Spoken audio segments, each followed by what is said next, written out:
This station is now the ultimate power in the universe. Welcome to The Infected. Hello, sisters and brothers. Welcome to another special episode of The Infected. We are the podcast that brings you all that's good, from post-punk to new wave, from goth to alternative, from synth-pop to dark wave. And of course, we play the classics we love, but we also introduce you to fresh tracks from new stars in the genre. And talking of new stars, in this episode we feature Vision Video.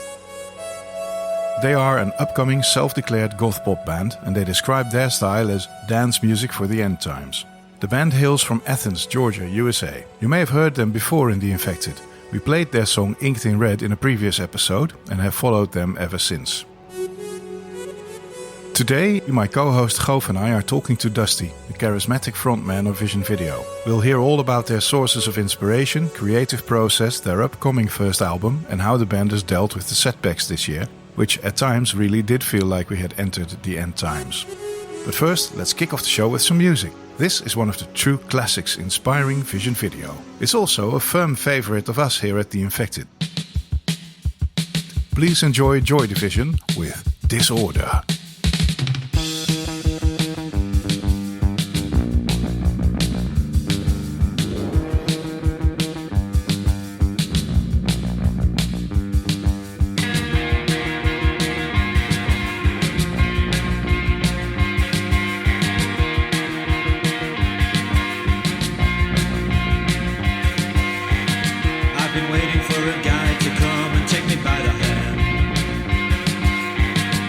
Sensations make me feel the pleasures of a normal man. These sensations spare the insults, leave them for another day. I've got the spirit, lose the feeling, take the shock away.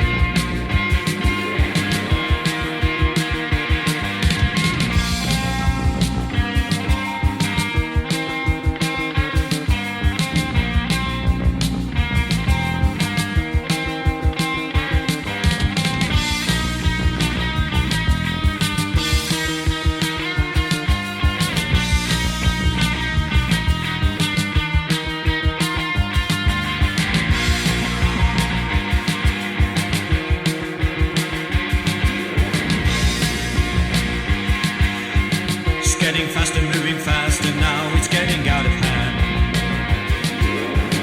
On the 10th floor, down the back stairs, into no man's land. Lights are flashing, cars are crashing, getting frequent now. I've got the spirit, lose the feeling, let it out somehow.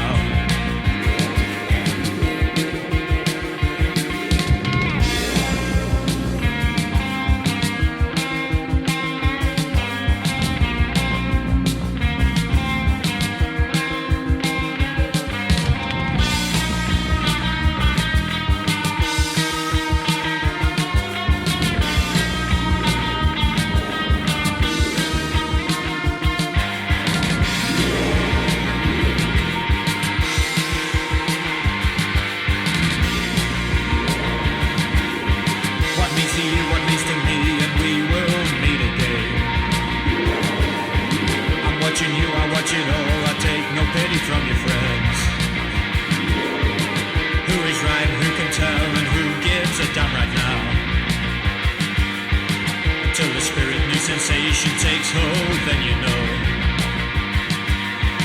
Till the spirit, new sensation takes hold, then you know. Till the spirit, new sensation takes hold, then you know. I got the spirit, but lose the feeling. I got the spirit, but lose the feeling.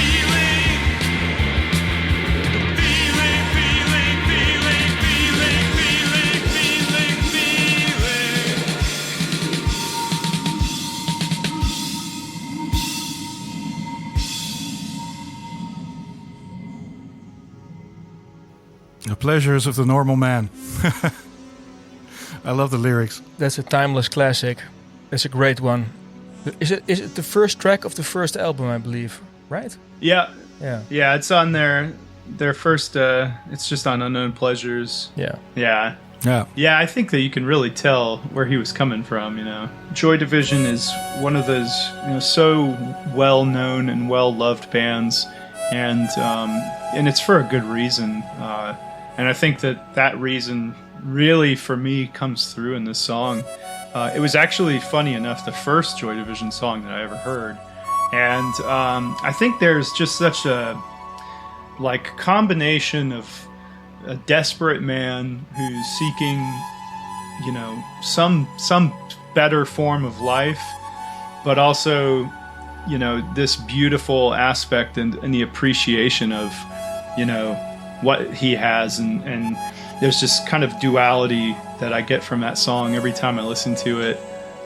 It's dancey, but it's sad. It's sort of so multifaceted, and I think that's really the essence of what made Ian Curtis such a great artist. You know, he was heavily flawed, and he was a very, you know, conflicted guy, and he wasn't always the best person. Even if you read about him, you know, he was kind of violent in outbursts with his wife, who they married so young, they never should have married, you know, but he was also so smart. You know, he read so much and he wrote so much, and he was just he had this beautiful poetic mind.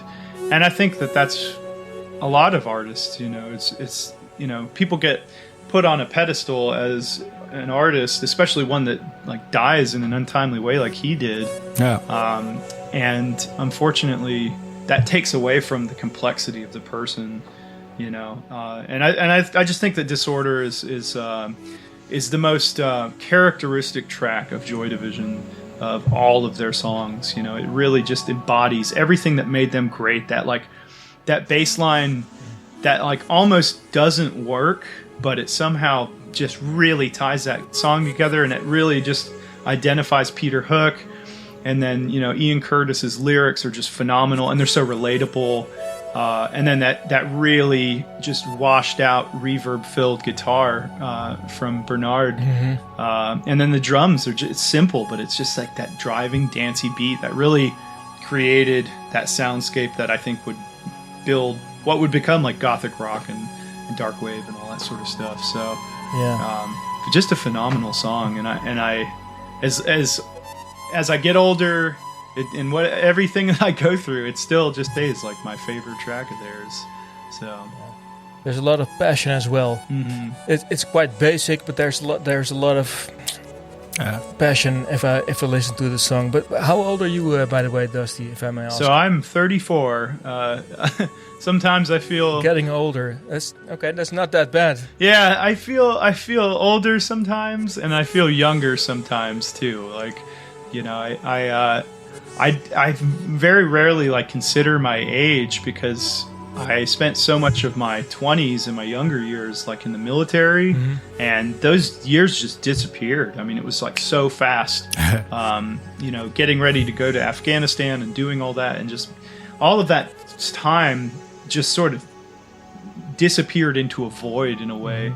Mm-hmm. So sometimes I forget that I'm in my mid-30s, but, you know, I mean, I think, like, we sort of, especially in the entertainment world, there's like this fetishization of youth.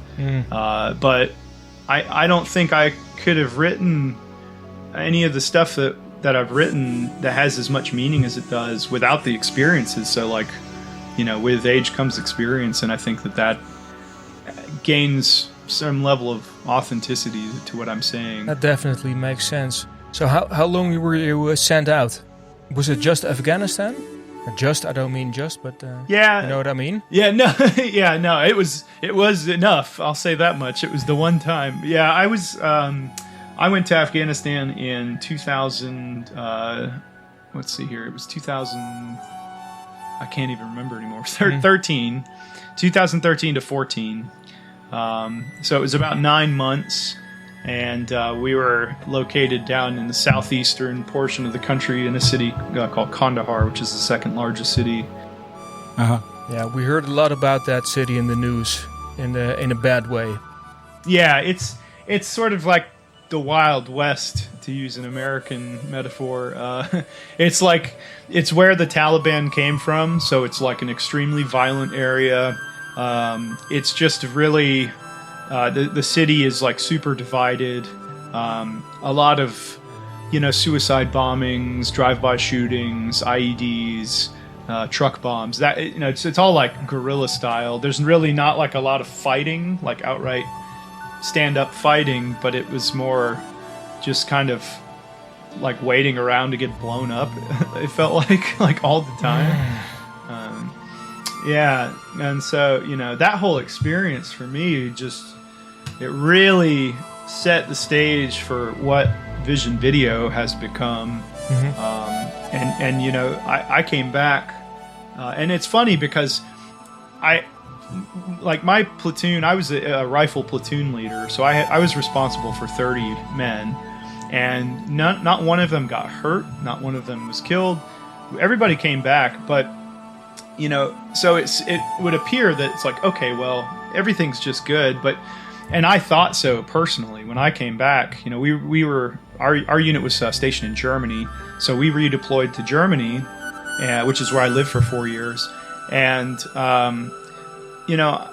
for a while I was just like, well, I'm fine. I was just so happy to be back, but the stress of that 9 months just really settled into me, and it just so negatively affected me.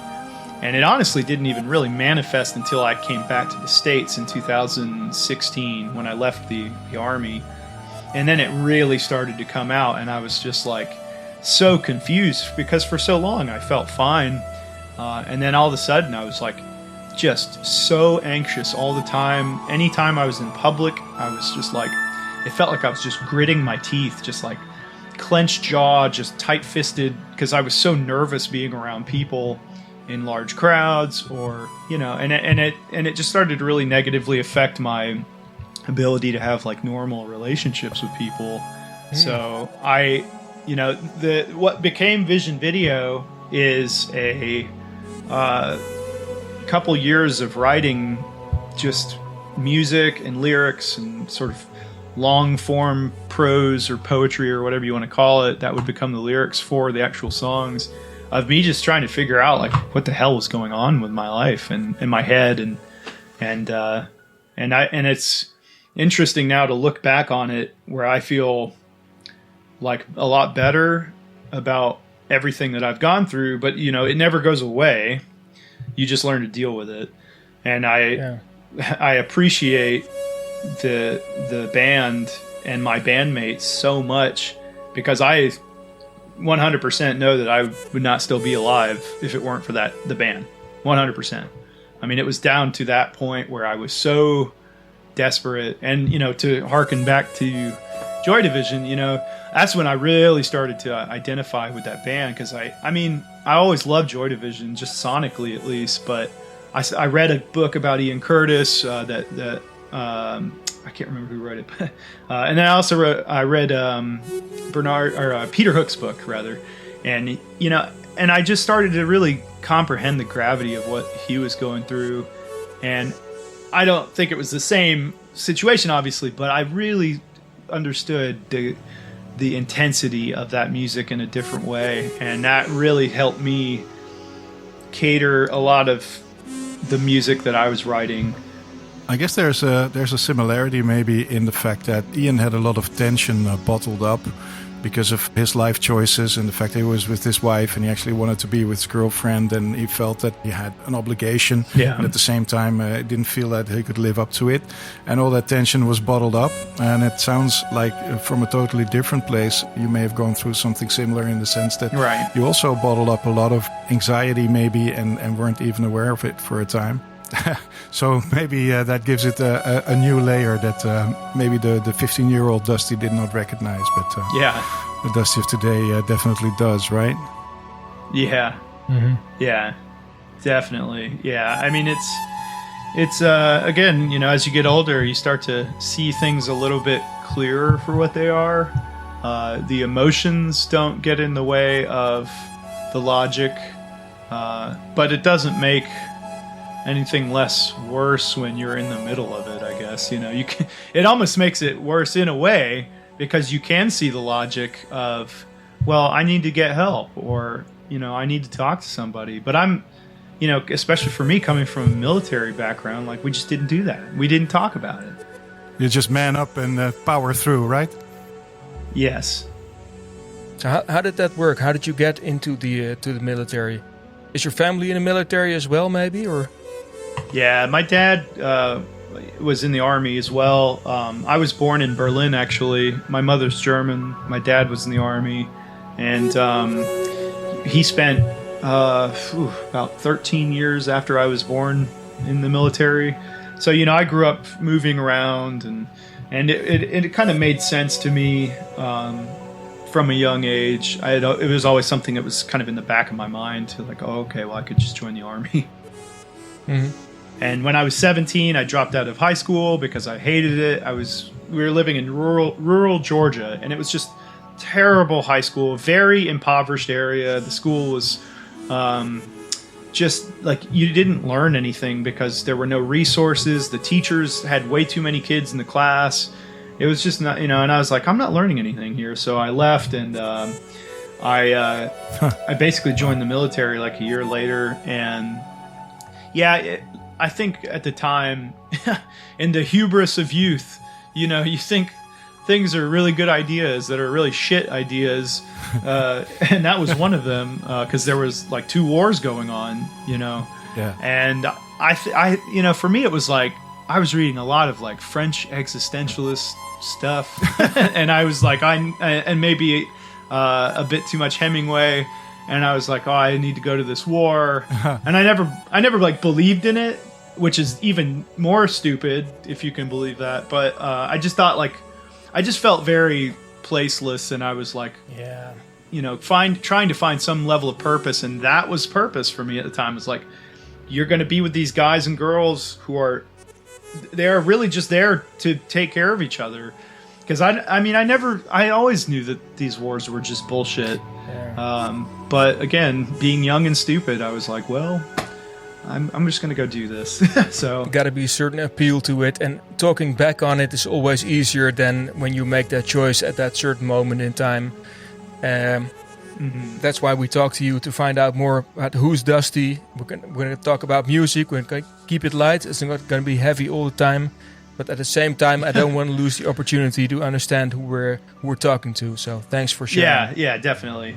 So for all our Spotify listeners, because most people that listen to The Infected are Spotify listeners, there's a great tip. There's a new podcast. It's just out on Spotify. It was released in November, so last month. And it's called Transmissions, the definitive story of New Order and Joy Division. I don't know if you've heard it, but it's based on new and exclusive interviews with Bernard Sumner, Peter Hook, Stephen Morris, Gillian Gilbert, Bono, Tony Wilson, and many more. And the series captures their tale like never before. It's really worthwhile. I'll include a link to this podcast in the show notes on our site, theinfected.nl, or you can look it up for yourself. It's called Transmissions, the definitive story of New Order and Joy Division. It's really fun. It's very well produced, and having the perspective of all these guys so many years later is really, really great to hear. Yeah, absolutely. I've heard of it, and it's on my I literally just finished another series about Joy Division from a fantastic music podcast. It's a history podcast called No Dogs in Space, and they just did a whole punk rock series, and I think they're sort of segueing into post-punk now. But they just did a 4-part series on Joy Division that was really phenomenal. But yeah, that's definitely on my list, and I'm going to for sure check that out. So I will follow your link. Cool. Jeroen, maybe we can also suggest the 24-Hour Party People documentary about Factory Records. Oh, that's a great documentary, yeah. Have you seen that, Dusty? Yeah. The guy playing Tony Wilson is doing an excellent job. It's very, very entertaining, yeah. Yeah, that's a funny one, too. I think they took a little bit of liberty here and there, but it's... Oh, yeah, they did. But, those scenes, where they're in the hacienda are just so funny. It's so funny. It's worthwhile. It's funny. Just yeah. Yeah. Let's move on to another great act from England, actually, from the same time period, a little later, though. The Chameleons. This is the second song that you picked as being inspirational to you in Vision Video and your material. So we're talking about the Chameleons track, The Fen and the Bellows. And actually, you specifically suggested that we should use the Peels session version. Yeah. So want to talk us through how you got introduced to this track and what it means to you? Yeah, so I found the Chameleons through a friend of mine when I was about 18 or 19, and I was going to a lot of like kind of post-punk goth rock shows in Atlanta, and 2 of my friends lived there, and one of them was like, hey, have you ever heard of this band called the Chameleons? And I was sort of like that know-it-all goth rock teenage kid, was like, oh, I've heard of everything, I've never heard of this though. And he put it on, and I mean, it just totally blew me away. Like the timing, the sensibilities of the bass player and the guitar player, and just that really bombastic drumming. It was so sonically different than anything that I had ever heard to that point. And this song and this whole record, the Peel Sessions record that they did, was just, it's so incredible and telling of how impeccable their musicianship is. The lyrics are passionate and intense, but there's this like sort of violent aggressiveness that is layered underneath, and I think it's just like a seminal and underrated post-punk band, because it really has that punk rock vibe, that sneering guitar, but it's got that beauty and the dancey vibe that post-punk so often espouses, and I love it. It's just such a great track. I think this may be the most passionate introduction that any track on the show has ever had. So let's listen to it straight away. The Fan and the Bellows, 2014 remastered version, the John Peel session by The Chameleons. Here we go.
It's something I actually just found out about a couple of years ago, and ran into it, and I was just like, wow, this is.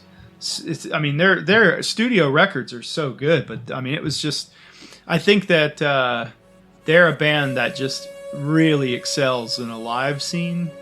One of the last shows that I went to was Mark Burgess in the Chameleons Vox on tour in Atlanta, and it was so good.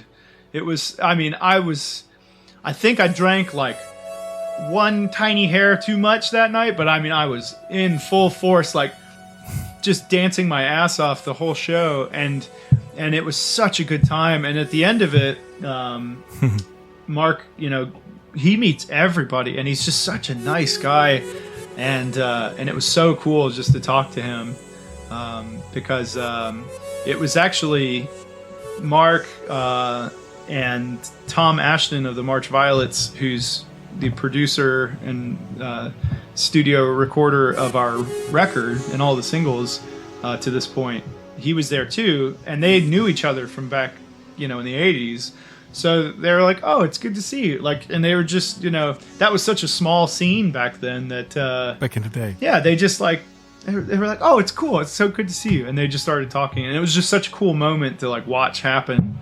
To see these like titans of post-punk and goth rock, like, you know, like old friends, you know, it was really cool. That you even got to talk to Mark Burgess as well. Because I saw that show too at Chameleons Vox at 2012. It was the venue wasn't that great. It was in Amsterdam, kind of echoey. The energy was great. The vocals were not awesome, but it's a very it's one of my favorite bands of all time, the Chameleons. Yeah, they had a lot of those like that were so good. Like Dolly's Picture is like such a fantastic song, and I don't think that was ever on a studio record. But yeah, I think a lot of those cool hidden gems of post-punk are just sort of like waiting for people to find them, because they never made it to like these big studio records. But honestly, those are some of my favorite songs of all time. You know, is the B-sides and all the weird oddities that you find that never made it to studio records. Absolutely. And when you talk about Chameleons, they did 3 or 4. The first 3 or 4 albums were so great. Yeah. There were no fillers, all killers. And then they had these early recordings with singles on top of. It's really quite something, because you also had bands that just did some singles and then imploded or stopped. But this was a really productive band with almost only good songs, if you ask me. Yeah, there's a couple of the songs that when they got towards the end of their career that were just like tonally so different, but they weren't like bad. They just didn't strike and resonate with me anymore. But you know, and I always respect artists who do change and evolve. I mean, you know, the stuff that I'm writing right now for Vision Video's second record already, just in a very basic sense, is like a lot different. And I think it's important to kind of continue to evolve and to change, because if you're just writing the same record over again, it's like, I don't know, it just feels kind of like a cheat. I get what you're saying. Great track, the Chameleons. Talking about Tom Ashton, you just mentioned him. He's recording and mixing you guys' singles. I saw on Discogs you're gonna release an album, Inked in Red. I just saw that single, so can we expect a full-length album then? Yeah, so basically the plan is for an early April release of Inked in Red, which is the actual name of the full-length. And we've got 3 singles that are going to be dropping beforehand. Our next one is on February 3rd, and that will be Static Drone. And then a couple more that are in line before the full-length release. And we're really excited, because I think that if the people that liked the single In My Side are really in for something, because there's a lot of similar stuff coming in that regard, but there's also some very different but still tonally similar songs that are just... God damn, you got me triggered, because I love the track. It's so layered. It's got a really high replay value, so if you got a lot more stuff like that, or along with that coming out, I'm really intrigued. Yeah, it's an interesting record because we started out as a 3-piece, and it was Jason, Dan, and I, and Emily joined after our very first show that we played live, and we incorporated her like immediately. But I had already written most of the songs, so we started to kind of look at a lot of this new material that I was writing and just kind of bringing her way more into it. So like you'll actually hear her singing a lot more on the full length, and she's got a killer voice. And Emily is a classically trained pianist, so she is a phenomenal keyboard player. And some of the work that she does on these newer tracks, especially, it's just like wow, like mind blowing. So there's a little bit more synthiness. It's not as heavily guitar driven. The guitars are definitely still there, but it's just a richer sound in the newer stuff that we're adding with it. But it's still going to sit really well with In My Side, Inked in Red, and Agent Orange. And the whole record really tells a story anyway. So it's kind of, that the whole record is about mania in a way. It's about ups and downs, highs and lows, and you're going to get that. You're going to get the darker, more heavy guitar-driven stuff. Yeah, I like that. And then you're going to get the synthy dance party, wild, death rock, like 80s sounding stuff. And it just fluctuates, and I think it's a really well-balanced record that way. So you'll be playing that Fender Jaguar I saw you with on YouTube with some nice effects on it. Oh, Emily will be doing some synths, some keys. That's a nice extra addition. Can't wait. I'm hypercritical of everything that I make artistically and musically, and that's why I know that this record is good, because I actually feel like this is a good record.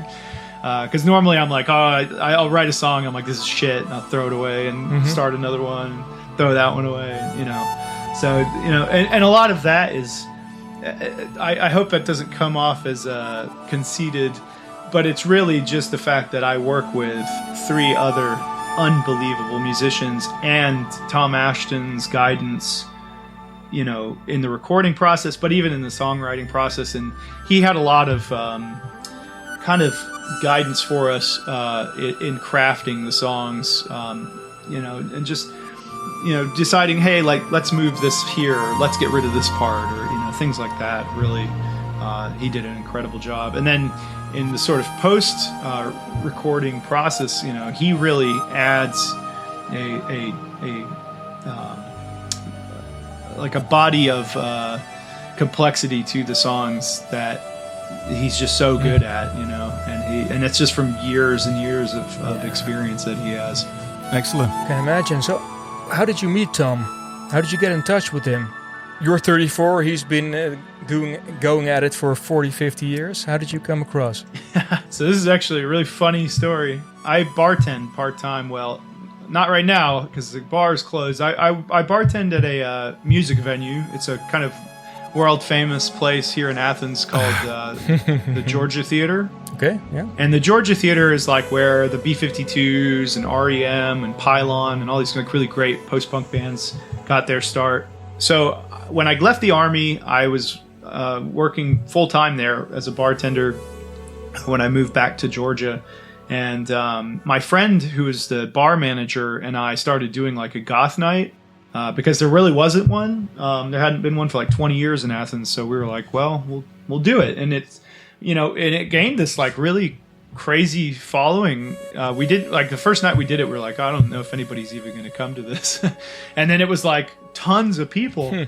So it got really popular, and it was a lot of fun because we really espoused the party aspect of it. But one night I was playing Snake Dance by the March Violets. Yes. And like out of the blue, somebody comes up to me, and I was like 3 sheets to the wind, pissed, drunk on whatever they had to offer.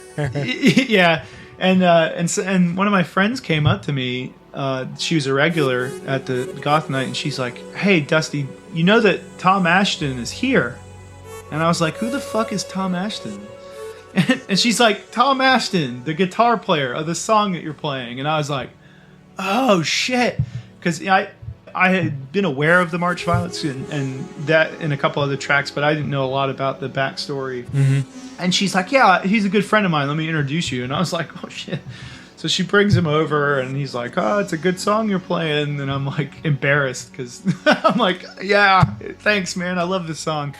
And we got to talking in a set break. He's just asking me about music, and it was so cool because he's such a unbelievably friendly guy. And I at the time I was working on this solo thing. This is pre-Vision Video. And it was called Agonal Gasps, and it was just like this really synth-heavy, like almost borderline industrial, but like a little bit of guitar and post-punk in there. And he was like, well, hey, if you ever want to record this, just let me know, because I would love to work with you. Violent band name, Dusty. Yeah. Agonal Gasps, and you got Inked in Red, and then we had yeah, Agent Orange, and it's kind of heavy on the titles. Yeah, I like striking titles that are, like, even just in name, evoke a response, because I think it's a really good way to give people insight to what you're bringing to them. But yeah, we ended up, I ended up shortly thereafter sort of forming Vision Video, and then I just sort of kept in touch with Tom. He invited me to like a Christmas party that year. That was 2016, and and I just basically. From there, 2017. But yeah, we from there got in touch with him, and he wanted to record us, and because I'd sent him some demos, and he was like, "Yeah, I want to do this." So he's like, "Come to the studio. We'll get this done." So yeah, and that's a great compliment and great contact, and also those club nights that you initiated sound quite cool, especially that it gained a certain following. You were onto something. It'll probably pick up when we get back to normal. Yes. Hopefully. Yeah, I think people, this is my hot take on post-pandemic times, but I think that as much as this year sucks, when this is over, there's going to be a renaissance of culture and art and music. Yeah. I mean, people are going to be so ready, because you've got, in my mind, you've got two kinds of people. You've got the people that miss it, like us, who've known nothing but live music and partying and dance nights and all this fun stuff that makes life worth living, really, that we can't have, and we want it back. But then you've also got the younger kids that are like now 18, 19 years old, and they've never done it. They've been missing out. Yeah, exactly. So now they're going to get their first shot at it, and it's just going to be such a cool time. And actually, if you look historically back at the flu of 1918, that's right before the 20s, and the 20s was like one of the most incredible times. Yeah, the Roaring 20s. I mean, it really was an explosion of art and culture and music and just wild and raucous partying. And so I'm finally optimistic. Like, I actually just got vaccinated the other day, and I'm finally optimistic for the first time in like 9 months. Yeah, it's unimaginable after a year like this, but we are going to go back to normal. There's no other way about it. But it's gonna be fun. We're gonna catch up on some things that we missed. It is high time we played the first Vision Video track of this episode. Now, this was your first 7-inch single, released in March 2020? Yeah, March of 2020, we put it out, and we pressed it on a 7-inch. So it's 2 tracks. It's In My Side and Inked in Red on the B-side.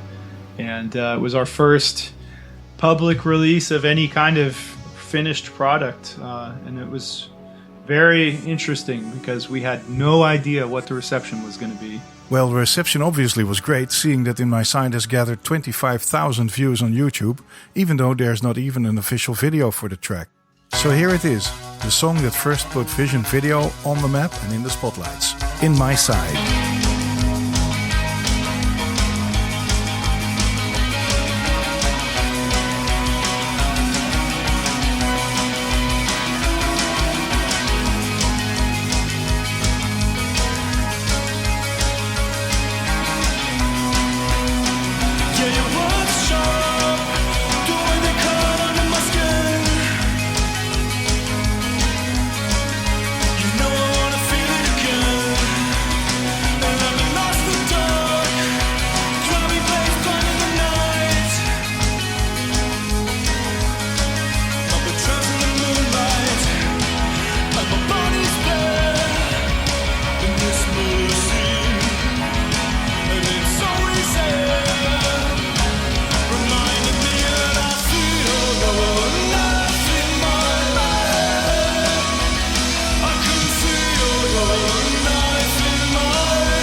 So this is In My Sight by Vision Video that we've just listened to. Well, you don't even have a video clip for it to this date, and yet you have 25,000 views on YouTube, even without an official video, just with the album cover there. You must have struck a chord somehow. I decided really early on into the pandemic that I was just going to really work insanely hard at getting this music out there. And the only way to do that was online. So I've really just taken an extremely active role in social media, which is not always so fun, but the tools are out there for any band to be successful. But the problem is that you have to spend a lot of time doing it, because it's all about getting it out there and just sort of, shouting into the void. And eventually, people start listening, and if you're authentic and kind and funny every now and then, or whatever, whatever you're good at, you focus on that and you just promote it, and it just stuck. And I think it's a lot easier for me because I'm not married, I don't have kids. My job at the fire department, I work 24 hours on, 48 hours off, so I have a lot of time to do this stuff, whereas a lot of people don't. So I guess I'm really lucky and fortunate in that way, to have had the ability to spend so much time on promotion. You got a big following. You got like 20,000 people on Instagram, I saw, or 19K or something. It's a lot. Yeah, and a lot of it is just sharing it and just trying to it's basically just saying hey, I see you like this band, you probably like us, but it's a lot. It's that thousands of times, and you have to be authentic with people. You can't just copy paste comments. You have to go out there and engage with people, and that's why it takes so much time on the internet. But I was talking to Dan, our bass player, the other day. And, it's cool because, in one way you could look at it, it's well, anybody can do that. But I think inherently, the music has to be good, it can't just be a bad song, but you just promote it and then people say, oh, well, this is cool and I'm going to follow these guys and listen to this. It's almost like eating an apple. It may look really good on the outside, but if you bite into it and it's rotten, you're done with that apple. You're not going to continue to eat the apple. So the core product, the music itself has to be good, and that's the most important aspect of it. But it's just been really weird for me, because I inherently am not good at self promotion, and as a front person of a band, if you want to be successful, you just have to. So I've had to do a lot of sort of suppressing my conscious thought of being wow, this is really stupid. You're a 34-year-old man on TikTok, it's a great tool. Yeah. Because it's, there's tons of people that have similar tastes in music, and you find them and you communicate with them, and it's all about that shared experience. Because if we were under normal times, we'd be out on the road right now. We'd be playing shows, and I'd be meeting maybe new fans and making a connection with them, talking to them, getting out in the audience after a show and just getting to know people, going down to have a beer before we go to the next town. Those things matter because these are people that are paying their own money to go see you, but we don't have that right now. So you have to use the tools you have right now, which is the internet. And I think, some of it's luck and some of it's just hard work, but... You only have a public body of work of 3 songs, and yet you've been able to build up a fan base of 20,000 plus people online. And it's amazing considering the fact that you've only shown the tip of the iceberg to the audience so far. So all that work, working the social media has definitely paid off. Another aspect of the way that the band is projecting itself outward is obviously the artwork. So I'm wearing one of your really cool t-shirts, which is highly recommended, and I think still for sale, with a cat on a hearse, a Vision Video t-shirt. Really cool, go check it out. And the artwork for this t-shirt, and also for your album, has been done by a guy called Ryan Dunn, who is also a guitarist for the band Hypertensions. Is that right? Is he a friend of the band? So Ryan is a guy that we met through a mutual friend, and we have a friend here named Jennifer Niswonger, and she she's an artist here locally, fantastic artist, and she actually did our first shirt with the girl with the sort of Vision Video burst. And she, we were looking for like some more artists just to get a different style. And she was like, "Hey, I have this friend of mine from art school. His name's Ryan," and she recommended him to us. And because he did the all the cover art for all of the record and all of the singles, and he's actually doing all of the 3 more singles. Like I'm sure you've seen the Static Drone cover.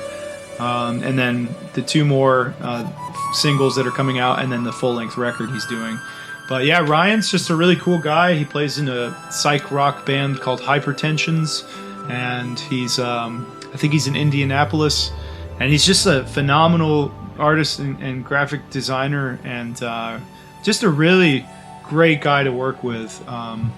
He has been on the money with almost every single thing that we've asked him to do, just like first time, like here's more or less the product, and we're like, wow, that's it.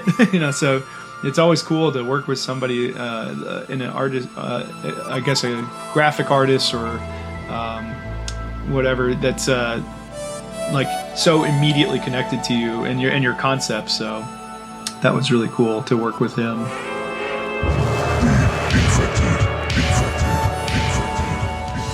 To break the show up, it's not the right wording, but we select a few songs of ourselves alongside with what we experience when listening to Vision Video.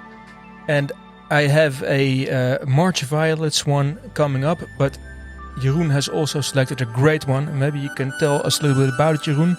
Yeah, sure. So this is Dark by Secret Shame. The band has been active since 2016. It's 3 guys, 2 girls, with no less than 3 of the band members playing synthesizers. Lead singer Lena is one of them, and also the band's main songwriter. They're from Asheville, North Carolina, so they are Midwestern coastal neighbors of Vision Video. And we'll be playing Secret Shame right now because this is one of the acts that is most popular with Vision Video fans. To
I don't know if you've heard of Secret Shame before.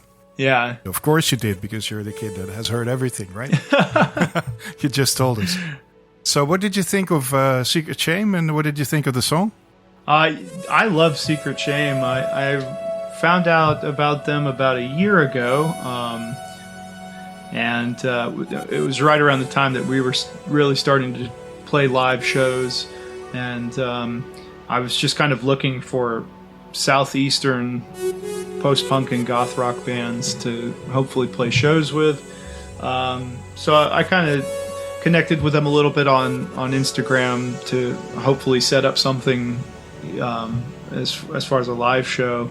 And they're just super cool, really nice to talk to, and their music is just phenomenal. There's so many different influences that I hear, which is great. You know, the Skeletal Family, Susie and the Banshees, you know, like all sorts of different, like even The Cure and Joy Division and some of the bigger names. But you know, ultimately, what I find great about Secret Shame is that they sound like themselves. They have their own sort of sound, and Lena's vocals are absolutely exquisite. I mean, I was just about to emphasize that one. I really love that energetic singing. Mm-hmm. Totally agree, man. Yeah, I mean, her lyrics are really, really well written too, because it's. I really believe in this concept of, like, I think it's Flannery O'Connor who said, "Show me, don't tell me." So it's like, show me what you mean without having to spell it out for me. And I think that a lot of lyrics suffer from sort of just being cheesy, because it's like people are just like handing you it and stuffing it in your face. But I would rather infer what you mean and take my own meaning from it too. And she does such a good job at that. I mean, like, it's so authentic and relatable, but it's not like this exact message. And that's my favorite kind of music, lyrically and poetically, is music that is relatable, that in a way, but also you can gain your own value, you can gain your own message from it. And I think that Secret Shame does a really fantastic job at that.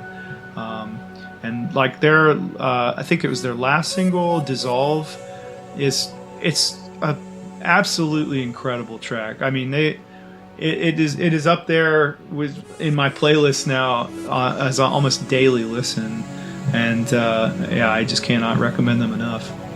Yeah, I think it's a really good pick, Jeroen, to add this one to our special this week. I never heard of them, and even if you don't listen to the lyrics, you still get the energy of her singing. So you win both ways, I guess. Yes. Great pick.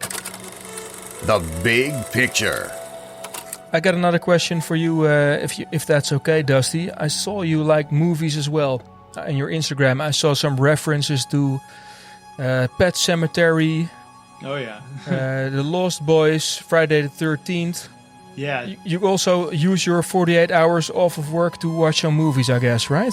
Oh, yeah. That's like most of what I do in my free time. I mean, I love that. Even when I'm playing music, I'll usually have a movie on, just muted or something like that. Like, just to have some sort of visual stimulus. It helps push my creativity a little bit. And oftentimes I gain ideas. Like there's a guitar riff that I sort of modeled after some of the score in the Pet Sematary original movie. Oh, really? It's just a couple notes, but I was like, oh, that's kind of a cool sound. So I kind of just messed with it a little bit, and I mean, you wouldn't know ever, like, hearing it. It's not like, it's literally just a couple notes, but you know that, and I really love that because that's like one of my favorite horror books, like Stephen King, and the movie is fantastic too. Yeah. I grew up, watching horror movies at a very young age, probably too young. And I guess it explains a lot about me probably. But, looking back when I was 8 years old, my sister and my dad, my sister's 6 years older than me, and her and my dad were watching Pet Sematary on VHS in the living room. And I had army crawled into the living room behind the couch and was like watching it from behind the couch. And I don't think they knew that I was there. And that's like not a movie for an 8-year-old. And I remember being so like horrified by that movie and the story. But I mean, I loved it immediately. And it just started this like lifelong obsession. And I mean, I guess those of you listening to the podcast can't see our video chat here, but my house is like horror movie themed. It's like completely ridiculous. Like it's all horror posters. Like you can see my Lucio Fulci zombie poster, and there's a Return to the Living Dead. Okay, I see one in the back. Yeah, and it's just, you know, I love the controlled chaos of a horror film. You know, it's like you get to expose yourself to this exciting danger, but there's no threat really, and that's no consequences in real life. Yeah, got it. And I think so that also Jeroen and I we like movies, especially with a certain edge. That the movies and the music we like, they're interlinked in a certain way, and the word interlinked is like that Blade Runner 2049 reference, obviously. So it's like a sci-fi, but anything with a bit of a dark edge, if it's imagery or if it's music, it kind of appeals. Yeah, I think music and cinema is so intertwined and interlinked. That's good. I actually just watched Blade Runner 2049 the other night for like the 50th time, I think. Nice, man. It's awesome, right? Yeah. It's so good. And it's one of these things which is weird and very interesting at the same time, that people that listen to a certain type of music also usually share the same type of taste. I mean, we've talked about the Blade Runner movies. I'm looking at your Facebook profile and I see a picture from Blade Runner right up there, right? Yeah, oh yeah. We've been talking about Lost Boys being probably the best vampire movie ever. And yeah. Definitely. I go on your social feed and I see a complete discussion on exactly that movie. Yeah. And it's weird how people can come from across the world and sort of have that sensitivity, that feel that really appeals to them. And there is Pet Sematary, obviously. So Goof is now holding up his Pet Sematary video disc. It's funny how people all across the world can sort of share a love for both cinema and music with a certain sort of atmosphere. Yeah. And I think it's all about the kind of person you are in a way, you know. It's not that people that don't like post-punk and goth rock and horror films are any lesser. It's just you're into something else. But I think that the people that are into this kind of stuff that we are into are people that are, you know, not afraid of the like darker and macabre and tragic things in life. You know, I think it's people who can understand that not everything has to be this like, you know, beautiful, happy day in order to gain value, and in fact we find our own beauty in these things. And it's like I feel like it's almost like a cliche, but it's very true, because especially nowadays when there's so much tragedy. I mean, there's so, like, you know, here in America we just hit I think 400,000 deaths this year from COVID-19. Yeah, man. And that's 1 in every 1,000, I believe. I saw that. Dan, our bass player, said it really, really well. He said, "We're living in the most boring sci-fi post-apocalypse movie of all time." Yeah. And he nailed it, because it's like there's not like zombies busting through your window trying to kill you, or like the virus isn't making you like hemorrhage from your eyes and like scream and run around. Yeah. But like it is still like insane and tragic, and you know, the dystopia is not even the virus itself. The dystopia is the government. It's the government that says, fuck it, we don't care. You know, and that's like my ultimate disappointment. I'm not shocked, but you know, in America right now we have like 26% of all of the cases worldwide, and it's just one country. It's literally because like our president and this completely inept government said it's not real. Yeah.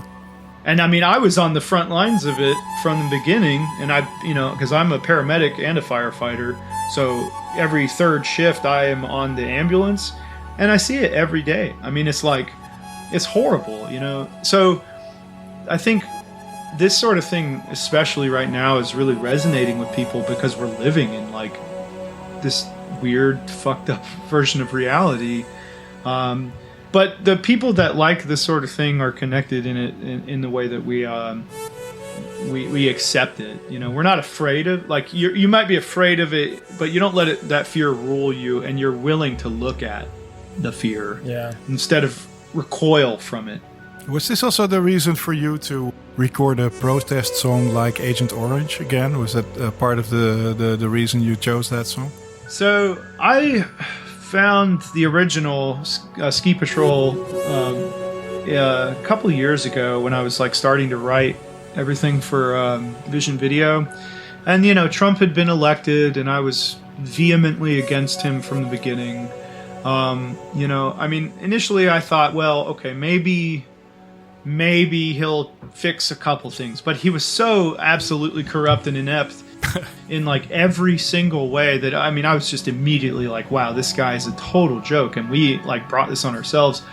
So I was listening to the song Agent Orange, you know, from Ski Patrol, and I was like, you know, this is about Vietnam, and the original guys wrote it about, they had actually, I met Nick, the guitarist, when we put out the single.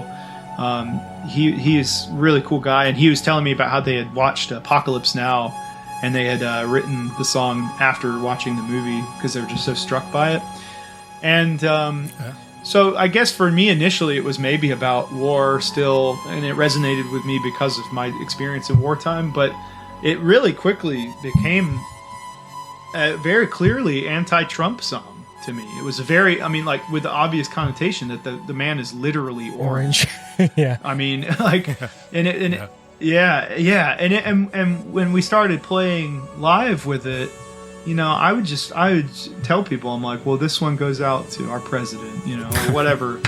and it just became a protest song for me personally, because it really, I think, in a lot of ways, what's going on with COVID and, you know, civil rights in America and worldwide, but especially in America, you know, there is an extreme frustration that I have not felt since I was in the war, and it's a futility. It's almost like these people are just fucking this up so badly, and I'm just on the receiving end of this, you know, and we just have to deal with it. And so the parallel between, you know, the war theme of the original song and our current day conundrum was just so clear to me, and it was, you know, and that's kind of how we spun it, and live, performing that song live is like one of my favorite things, because it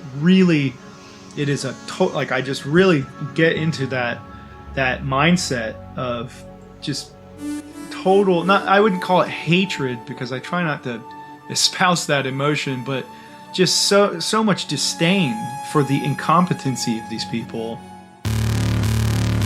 Infect me. This track is called Agent Orange. It's a Ski Patrol cover from the 1980 post-punk band in England, and I really hope you enjoy it. So here we go.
Do you look to the future with hope now that the Trump period is coming to an end and he doesn't seem to be able to rally up enough supporters to be able to continue his stint? Yeah, I think, well, at face value, yes, I'm very much so more optimistic than I was, say, like 6 months ago when we had no clue. I mean, it was palpably terrifying 6 months ago to be here.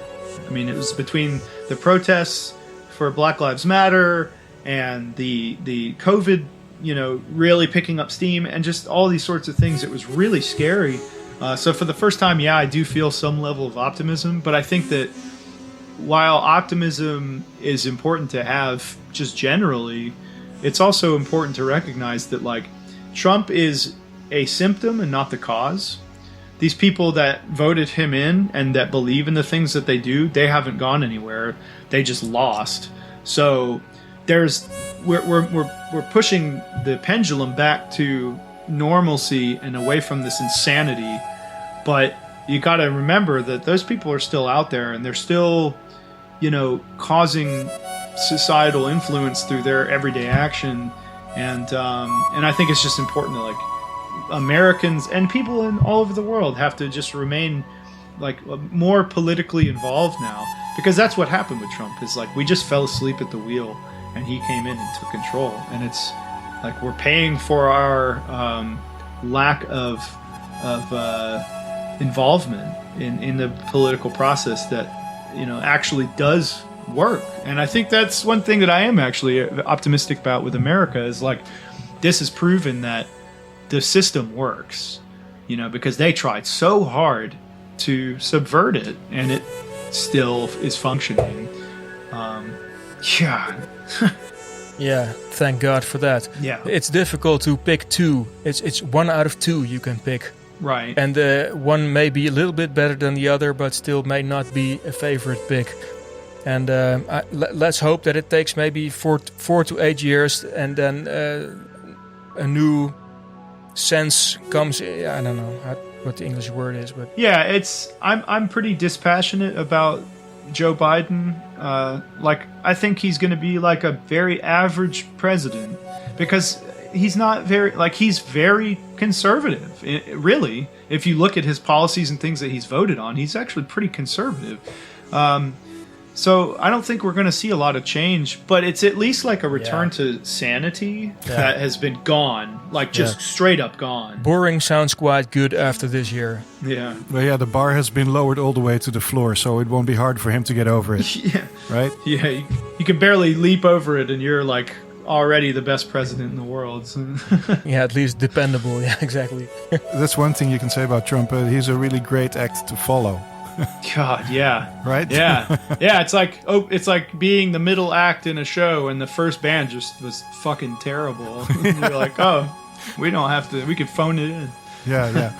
So let us talk a bit more about the way that you guys work at Vision Video. I hear you talk about ideas for songs a lot. Mm. So how does your songwriting process look? So more or less, up till now, it's been basically I will write some really simple bass lines and a beat. I'll kind of pick like do I want this slower? Do I want this faster? And I'll put down some very essential bass lines, and then I'll just get to work at creating guitar riffs. And that's the hardest part for me, is just coming up with something that just is a little new and different, but still is accessible, because I like music that I write to be accessible. I'm trying to tell you a story or give you a message, and I want to pull you into that, and I think that the best way of doing that is to create something that's sonically pleasing first. Mm-hmm. So I can't tell you the story if you hear it and go, oh, that doesn't really sound good. So I spend a lot of time writing the guitar parts, and then basically, I bring these small ideas to the band and say, okay, well, what do you guys think about this? And we just sort of play, like pre-pandemic, we would just play all together and build it up. But these newer songs that we've added to the record, I kind of built a lot of it myself, and then the individual pieces, be it Emily on keys, Dan on bass, or Jason on drums, they've all sort of manipulated the basic foundation of what I've built and made it their own and brought their character into it. And then like a lot of it honestly was really formed in the studio with Tom, where we kind of, you know, took some calculated risks and said, okay, well, we're all going to get together at the studio, and, you know, we're just going to have to take precautions as best as we can.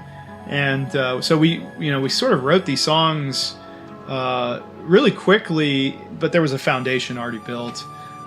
So moving forward, though, I think, you know, once everything gets back to normal, we'll be back to that concept of just having a very basic idea and just really just sitting there and playing it for quite a long time until it sort of organically forms into something that we all like. And we're all very good at, I think the band does really well because we're very good at communicating with each other. We're all really good friends. And so if something doesn't sound great, there's no really hard feelings of saying, hey, try this maybe, or maybe let's cut this out, or what, you know. And that's a really, really valuable thing, because there's a lot of artists and musicians that are not like that, or you tell them, hey, this isn't great, and they're like, well, I'm offended, and you know. So yeah. No, that kills bands, man. There's definitely bands that got ended that way. So yeah. We've discussed plenty of those, Jeroen, over the last seasons. Yes. Bands that split up because of arguments and everything. And I also like the marketing way of approaching these songs, that you gotta lure people in, make it attractive, and then tell the story. It's like, I like it. Interesting approach. So how is the goth scene in the American Midwest? Are there any other contemporary or new bands that you like and that maybe our listeners should check out as well? So it's really different depending on what city you're in, I'd say. I mean, it's in most major cities in the United States. Here we've built our own small scene that's actually grown quite a bit. I mean, Athens, Georgia is a city of 130,000 people, so it's not a huge city. Mm-hmm. But for that size, we've actually got quite a good little scene here. And it's a lot of fun because everybody knows each other, and there's not really drama. It's just very, like, it's just people who love the music and like to dance. And, you know, and my friend Steven and I and Dan, the bass player as well, we DJ together, and we just have these great nights here. But like in Atlanta, there are varying qualities and different vibes of nights that they do there. Like some of them are like way more serious. Some of them are more along the lines of what we do, where it's just like just to have fun and to not take yourself too seriously. You know, there's places like you can go in LA where they have like strict dress codes.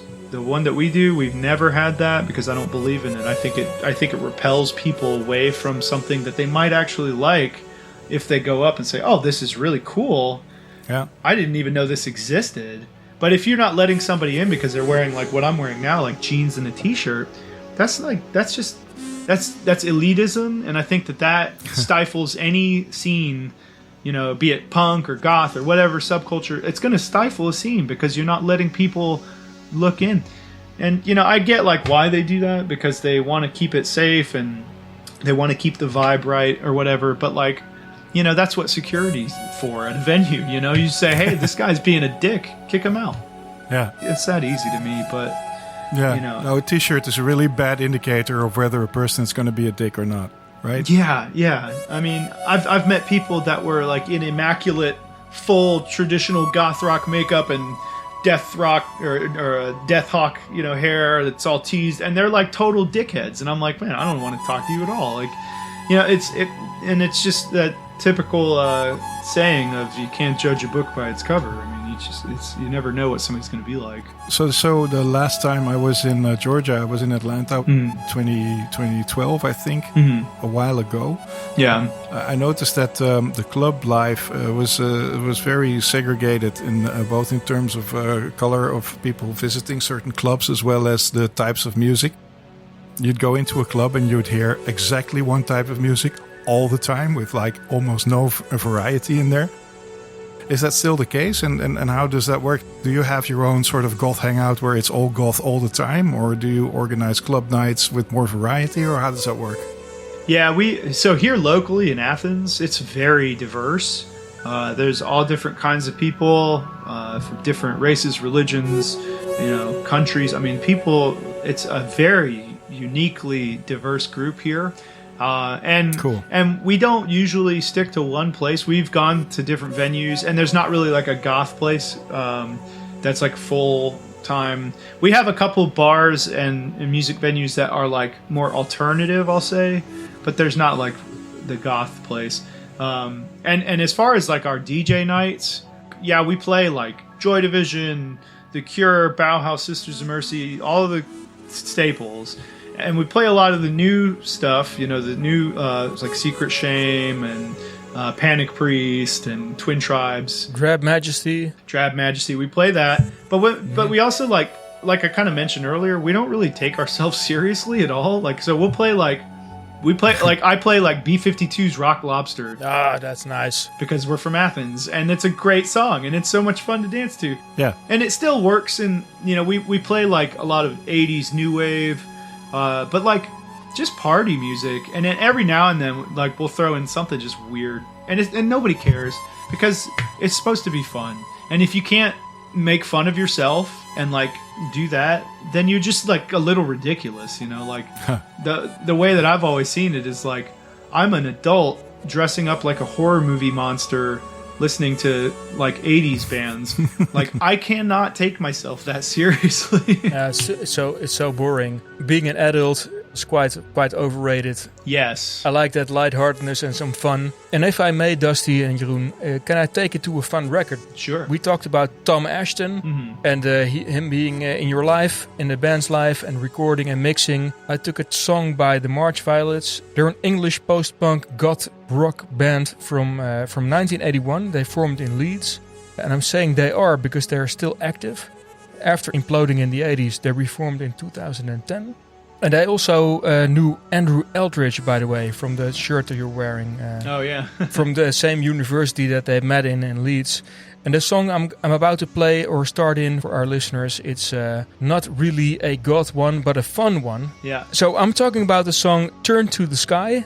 And it's from 1986. It's also in a movie from 1987. And that movie was won by Howard Hughes, actually. He wrote that movie, he didn't direct it. It's Some Kind of Wonderful, but let me stop talking and let's enjoy some fun from the goth genre that we love so much. Turn to the Sky.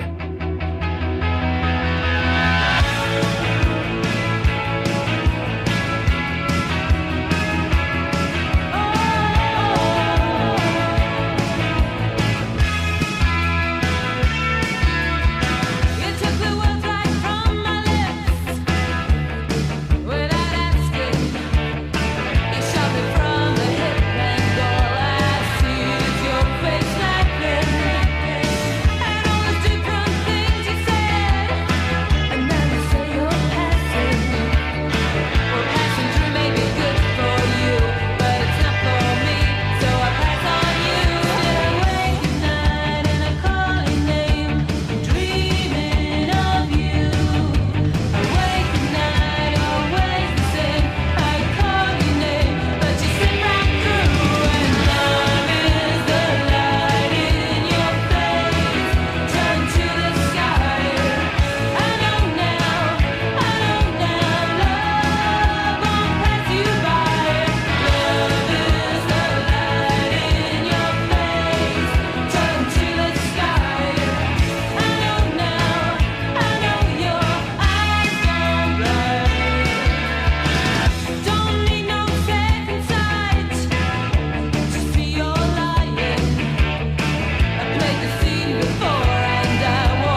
infect me. The fun thing is, if you look at the song on YouTube, it's not on Spotify. This album is not probably a rights issue with their back catalog. Yeah. If you look at the YouTube comments, you see that this movie, Some Kind of Wonderful, is still pulling people in. Mm-hmm. And it's a great way for the March Violets to be discovered by new viewers all the time. So I was wondering, probably, Dusty, you've already thought about this, being a cinema lover. Oh, yeah. Are you planning on getting your music into a movie sometime soon? That's like definitely ideal, and I mean that would be just such a dream of mine to come true, to have it in like a really fun horror movie or something like that. Our manager lives up in Chicago. His name is also Dan. So we have two Dans. We've got bassist Dan and manager Dan, as I refer to them. But manager Dan lives up in Chicago, and he's a really good friend of ours. And he's really working that angle to get the movie and publishing rights, the music and publishing rights, because, like, as an artist and a musician now, that's like one of the best ways to make money, because you don't really make money off of streaming. You don't really sell a lot of records anymore unless you're like huge band. So you really make money off of, touring, merch sales, and publishing. Yeah. But yeah, I mean, I think for me it would be such a cool thing to have it in any film, especially like talking to Tom about Some Kind of Wonderful, because it was funny. He was telling me just the other day in the studio about the experience. They're actually in the movie. There's a club scene, and they're the band playing in the nightclub. They're doing a live performance in the movie, yeah. Right. So, but it's funny because he said that they had no sound because it's a sound set, and they're recording the actors in the dialogue. No way. They're like playing, but there's like no strings on the guitars or something, and like they had to wear these special things on their shoes that like muted the sound of them moving. Uh-huh. And he said it was just the weirdest experience. I was like, oh, that's really cool to like see something like that. So they had to play back without hearing the track themselves. Yeah, so they're just sort of pantomiming. Do you know this movie, Drive? Oh yeah, that's a great one. Yeah, that's also like there's some really Kavinsky. Jeroen's suggestion that we played a couple of episodes back. Also some French acts that made it into a really big Hollywood movie. Yeah, and I can definitely see your music making into it. But let's hope those connections work out. So if you could pick a director, if you could pick one director that you could have include one of your songs in their movies, which director would you most love to have integrate Vision Video into a movie? Man, I guess I don't know about. I feel like most of the directors that I'm really acquainted with are like older. Many of them dead, but it's gonna be hard then. Yeah. So they have to be alive. Okay. Alive directors today. David Lynch? Yeah, I mean, honestly, yeah, probably something like that. That or like John Carpenter. He's still alive. Ooh, nice pick. He's... Didn't even think of them, yeah. He's one of my favorites, but there's a lot of... what's the guy's name? Ty West. He did like... He did House of the Devil, and he did... Oh, I'm going to have to look up the list. I think it's spelled T-I and West, and he's done some really great modern horror. Ty West did The House of the Devil. He did VHS. Heard of that, yeah. He did The Innkeepers... ABCs of Death. Yeah, if you've never seen his films, I highly recommend them. Especially, I'm gonna look them up right now. Yeah, the Innkeepers and You're Next. Those are great horror movies. I heard about that. Yeah, I believe it's on Netflix over here. Yeah, check it out. Ty West is. I would love to have Vision Video in one of those. But I mean, yeah, there's so many things. So many different directors. But I guess I'm just less savvy about directors nowadays than I am about older directors. Oh, but those are some great suggestions. Yes, sir. Cool. So thanks for that. Yeah, absolutely. The Infected. You were mentioning death rock. This is also something that your friends of Secret Shame are using to describe their music. Mm-hmm. Is that a thing these days in Georgia or in the Midwest, the death rock scene? Yeah, I'd say it's sort of included in the general umbrella of sort of post-punk or goth rock, or the goth scene, as it were. One of my really good friends, Adria, she plays in a band called Tears for the Dying here in Athens also. Yep. And they are like true, straightforward death rock, and it's awesome. I mean, it's like it's like a female-fronted Christian death, essentially. And honestly, this is like super controversial. And Adria, if you hear this, hi, first of all. But I actually like Tears for the Dying more than Christian death. Like, a lot more. Really good. Wow, that's high praise. I mean, I think that her music is just a little bit more like, it's a little more accessible. It's a little more like melodic. It's less abrasive, which I appreciate those things about Christian death. And I think that they were so groundbreaking. But, Adria and Debbie, they're like incredible musicians, and I highly recommend checking them out. But yeah, it's definitely a thing that's still around in the States. Cool. So here it is, Tears for the Dying with Dead Weight. Cool.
Tears for the Dying. Tom Ashton also produced and recorded that record. Is there anything that you would like to get off your chest on Vision Video or your future? Or I guess I'm just excited to get out there because we've gained this cool following of really awesome people that I've really genuinely enjoyed meeting. You guys included, and it's so funny because it's like when we started this year, we had a couple hundred followers online, and it was just like we had no concept. I had no idea how much of a thing this was going to become, and everybody in the band feels the same way, that we're just so grateful, first of all, for everybody streaming our stuff and sharing it and all that. I mean, it really does mean a lot to us because we work so hard on it, just like any other artist does. And to pick us to share and listen to, and that means a lot because it really makes it worthwhile, all the hard work. But yeah, we're just really excited to meet everybody in person and to play in person because what we're going to do is what we're doing. We're going to go play shows, and then usually Dan and I DJ a dance party afterwards. Because we want it to be fun. We want to enjoy this weird, kooky music that we listen to together, and the best way to do that is communally and in live. So 2021 is going to be a year of hope, a year of returning to the congregation, to our communal sessions of therapy, which we also call concerts. Yes. We're looking forward to enjoying all of that in the next year, and really looking forward also to the release of your album, which is going to be called Inked in Red. Mm-hmm. And that's actually something, another thing to look forward to. Let's see, maybe we also can get an international tour in the books. If you continue to grow and skyrocket the way that you have in 2020, you might be a stadium act before long, man. Looking forward to that. Yeah.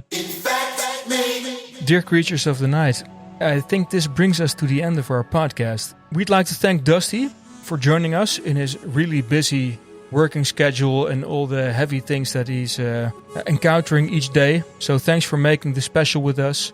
And also, dear listeners, do let us know how you like this episode or which favorite song you would like to hear on the show next time. Just use the contact form on our website, that is theinfected.nl, to get in touch. While you're on there, also check out our merchandise section and use the discount code INFECTME for free shipping. Yes, that is free shipping. The site also features unique interviews with more and more interesting artists, and you can find it all the transcripts of previous podcasts and loads of music there. So check it out. And that's all for now. So thank you guys for doing the show, and also thanks for listening. We will probably retreat back into our crypt and call it a night. We will be back for a third season of this podcast in January. Cool. So goodbye, children of the night. We will meet again soon. All right. See you later. Stay strange.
Stay strange.